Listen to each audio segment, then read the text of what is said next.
moving into our first conversation for today, where we have a Meet the Candidates segment. This morning, we are joined by Ivan Williams, who is the standard bearer for the United Democratic Party in the Stann Creek West constituency. Good morning, Ivan. Good morning, Marlene. Thank you very much for joining us this morning. I can hear the downpour in the background. Yes, yes, I'm at my ranch. Yeah. And we can hear the downpour, yes, indeed. Let me just start off and find out how are things there in the weather that we've been seeing. Have you been seeing any flooding?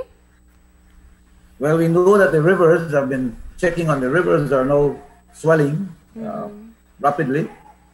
And I have been monitoring, but I haven't heard any situation where we need to evacuate anybody yet. I presume, though, that those persons are familiar with this type of situation, and I'm sure people are taking precautions on our move, but I expect greater flooding more later in the day, or perhaps tomorrow. All right. Well, let's shift gears to what's happening in this campaign for you. You are in one of the packed races in the country, of five persons going up for this one area. But you do have a large number of voters, almost 10,000 as well. Ivan, let's find out what your motivations are about why you decided to enter the race. Well, Marlene, as a former public officer, my mantra have always been to serve the people. And as a public officer, I recognize that there are a number of things that we can do to assist people. And so my motivation really is to continue the work, which I consider have been a wonderful experience and challenge for me in my capacity as a labor commissioner. And I want to serve people in even a greater capacity. And so that is what has driven me. And as I go around, I engage people, I make that connection, and I listen to people, and I understand their concerns and the situations that they find themselves in. And I believe as politicians, we should always put the people first. And so I am prepared to do that. I have commenced and embarked on a series of assistance, which I personally have been doing, and I want to continue that. And so my motivation merely is not about Ivan, it's about the development of the country, but most particularly the development of Stann Creek West, which is, like you said, a very huge constituency with some 9,806 voters. And it's very interesting because I have 5 of us vying for this job, and I certainly believe that I am the most honest, decent person for the job. And certainly my heart is with the people, and they know that. Yeah. Now, coming from work as a public servant and going into electoral politics, you have a really, I'm sure you were aware of how the challenge of running for office has a lot to do with personalities involved, your track record. What do you tell people when you're out on the campaign as to why Ivan would be the best representative for them? Well, as you said, my track record and my ability to connect with the people, particularly the grassroots people. In my capacity, I've worked with everybody. The business sector knows me very well, and the people in the workforce knows me very well. And my ability to connect to the grassroots people who, in many regards, need someone who will be looking out for them. I have a very, and I don't like to boast about it, but I have a very good track record of being impeccable in terms of my integrity and my accountability. And I am people-centered and I'm approachable. And so people know that I come from very humble beginnings. People talk about grassroots. Well, you're talking to a real grassroots person. And you talk about the ability to connect and to be open, frank, and honest with all sectors of the community, be it the business sector, be it the parents, the youths, the elderly. I, Ivan Williams, have served and I continue to serve in various capacities you know, as an honorary member of the Rotary Club of Dangriga, I've engaged in a number of community projects. And as a public officer, I keep repeating it. I have treated people in a fair and respectable way. I don't think there's anybody out there who would really want to say that I even did anything wrong with them in terms of taking advantage and not being fair, both at all levels, both from the business sector and from the work sector, and I said, and from the community level. So I keep reminding people of my track record of what I stand for. And my standards, I set some very high standards, you know, which, you know, as you mentioned in politics, yes, there are a number of issues that is plaguing and challenging us today, but I believe I will withstand the test of time. And I keep engaging people and tell them, trust me, when I win, I need good people like you to be behind me. Likewise, you know, because it's not just the politician, but sometimes people force the politician to get into certain situations, and we need very strong people behind us so that we can maintain that level of honesty, decency, and integrity, and working towards the betterment of all. Yeah. Now, in your conversations while on the campaign, what are the issues that the people of Stann Creek West are bringing to your attention? What are they saying are their needs and challenges, and what's going to be deciding factors for them on election day? Services, the people of Stann Creek West, and I must applaud the government, the government of the United Democratic Party. They have commenced a series of what they consider to be landmark works and development in the area. You could look at the infrastructure in terms of the roads, the lighting of many communities, and a number of important, while people might want to say that you don't need roads or infrastructure, but we need them because it's part of the developmental process, and then people need to live in decency. And so people continue to say, though, that in Stann Creek West, particularly because of its geography and its size, we need to do a lot more. In particular, it's a heavy tourism and farming area. And in farming, people are clamoring for the unlocking of the systems of the issuance of lands and their particular titles. And so we need to look at how we could improve the land tenure system. People getting access to land, not only lots, but farmlands, and having the ability to use those resources to levy and to engage in going to the banks and getting money so that they can live a decent life and can develop their business. And so, yes, land is a very important issue that I meet. I actually, because of the number of pressures and concerns coming in that area, I personally had to open an office every Thursday to deal with people and assist them with their situation dealing with land tenure. And I've helped thousands of people with regards to access to the renewal of their lease, so to get their applications in, and a number of things. You also have the infrastructure is not the best in terms of the farmers having access to their farms. And I personally I bought a tractor, keep the farm roads clean, keep the village clean. I have engaged in some extensive work in hiring bulldozers and graders and trying to keep a number of the farm roads opened. I just recently came from my Mopan, where I opened access to all the farm roads, and we are working in Red Bank, in my own village in Silkgrass.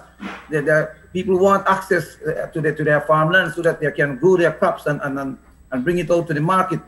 And most importantly, job creation. People need access to more jobs, and so we need to also create that environment that will facilitate not only people engage in entrepreneurial development and smart farming and so on, but also that people we can have that investor confidence and climate. And so we need to look at how we could create that environment in terms of the tax structure and everything that impacts on bringing in an investor confidence and creating employment and bringing jobs and so on. So those are some of the things, and many others in terms of education. Yeah. And I like to tell you that through the Ministry of Education, we've helped thousands of people getting access to assistance, education assistance. And just 2 days ago, we received our first tranche of of the e-learning devices, and which is going to help tremendously, particularly in this situation where we find ourselves with the COVID. And so generally, the people want to be uplifted. They're not asking for a handout. They primarily want us to create the environment that they can be lifted up and given the assistance so dearly needed. And so Ivan have been very, very strong on community activities and works. I am not an area representative yet, much less a minister, but people can tell you throughout the Stann Creek West, they can feel my presence, you know, and particularly around this time with the COVID, I personally have, through my own resources and through friends, have assisted many people who, in terms of the food assistance, close to 4,000 people have touched their lives in terms of getting food assistance to them throughout the communities.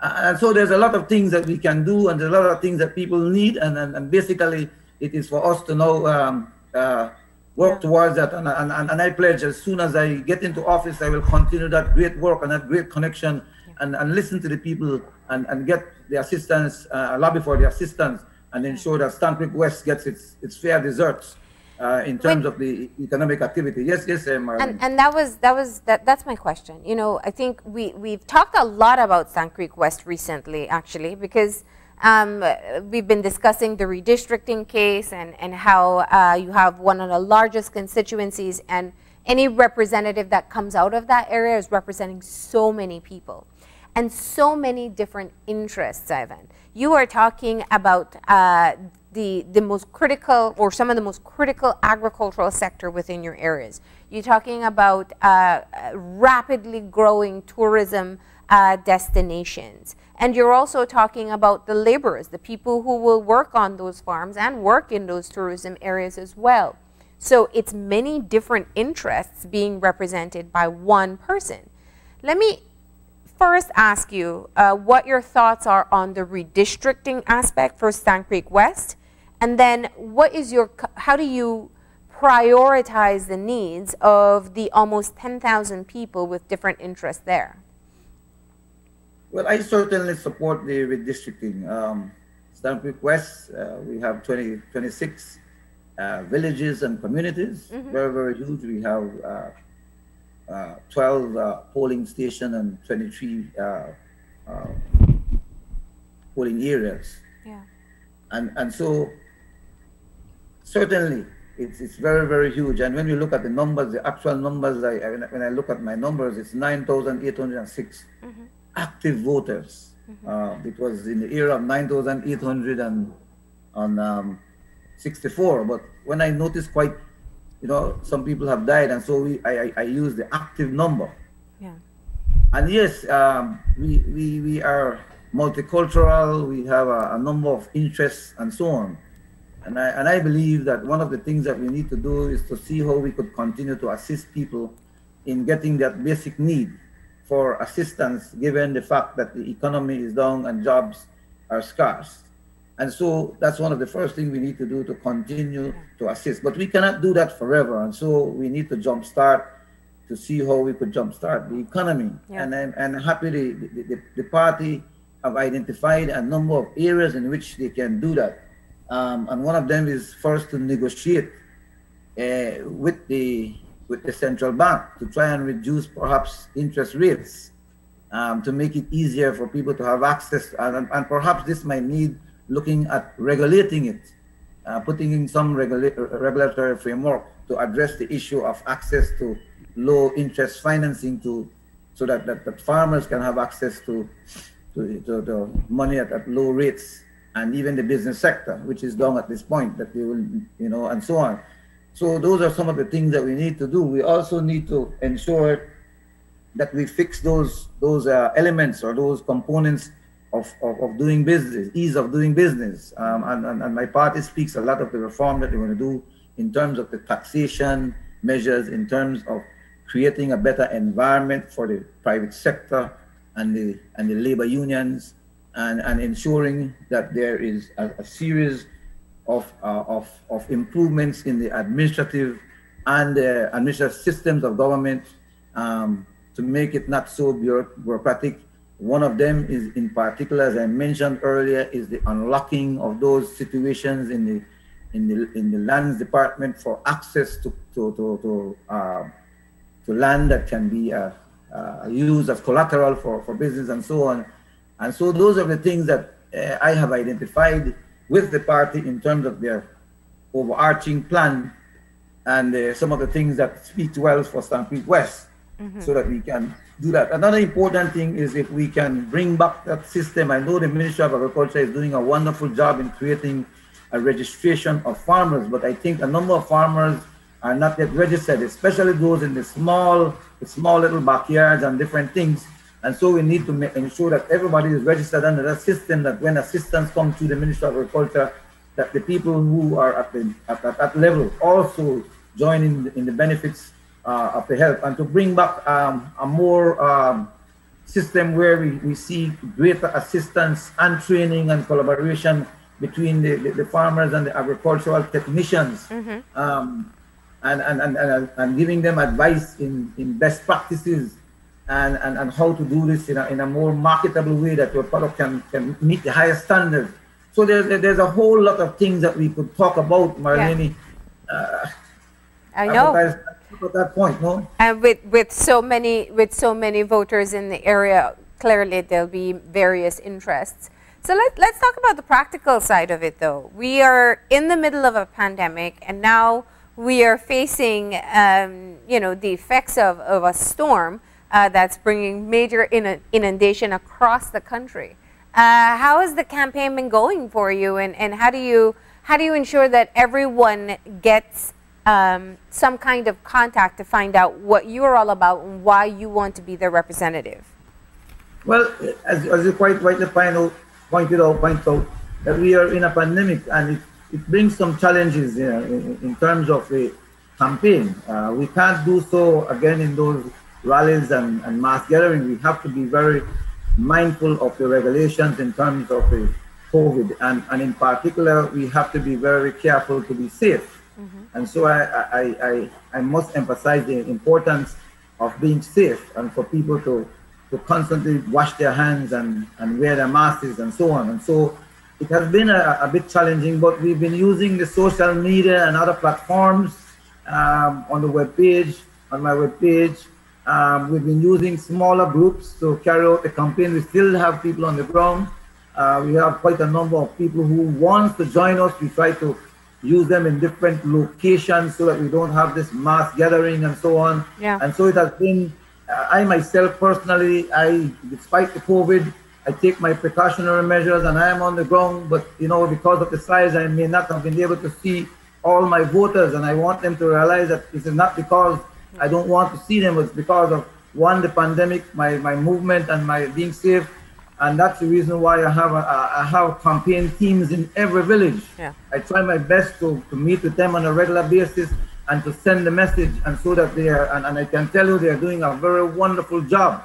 The reports I'm getting and the feedback is that everybody is pleased with the little I've been able to do so far, and look forward to even greater things with Ivan Williams. And so, despite the COVID, we are out there. We're marketing. I have a wonderful campaign team. My manager on a regular basis. We meet and the constituency committee, and we continue to do what is best despite the COVID. All right.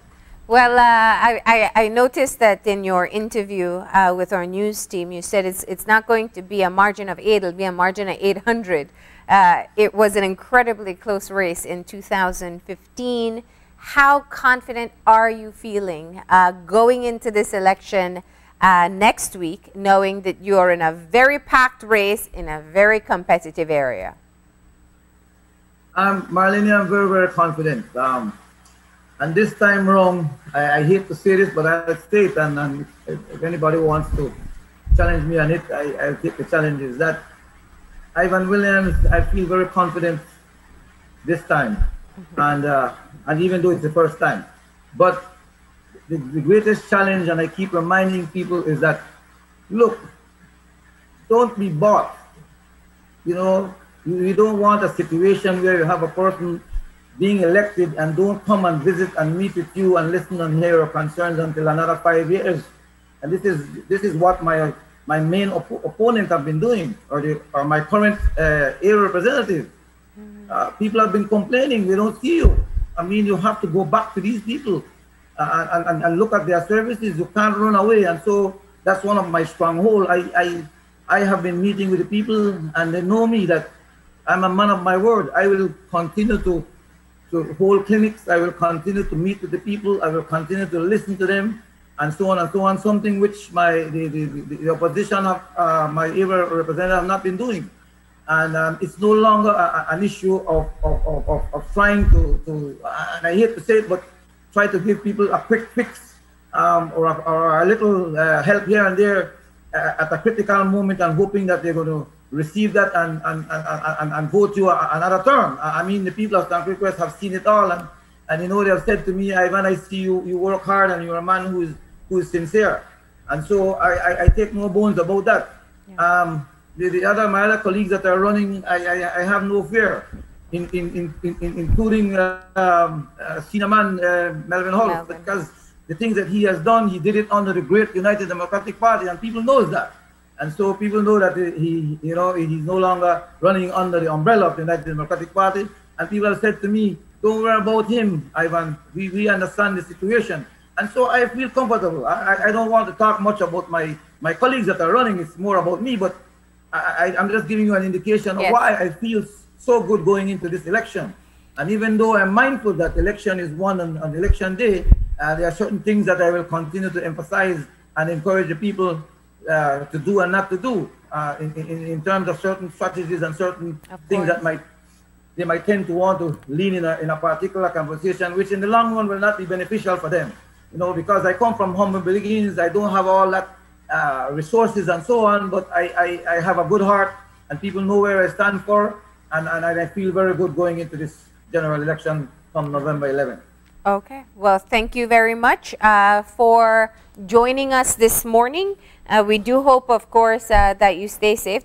I can seriously hear that rain behind you, but we appreciate getting a bit of what has been happening in Stann Creek West and how your campaign has been going.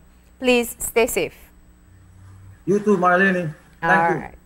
And with that, we're going to go ahead and take a break. When we come back, we are continuing in our lead up to the elections come next Wednesday. And we've been tackling different topics that are very important, decisions that will have to be made, things that need to be addressed by whoever takes office after November 11th. When we come back, we're going to be talking about health. So please stay tuned.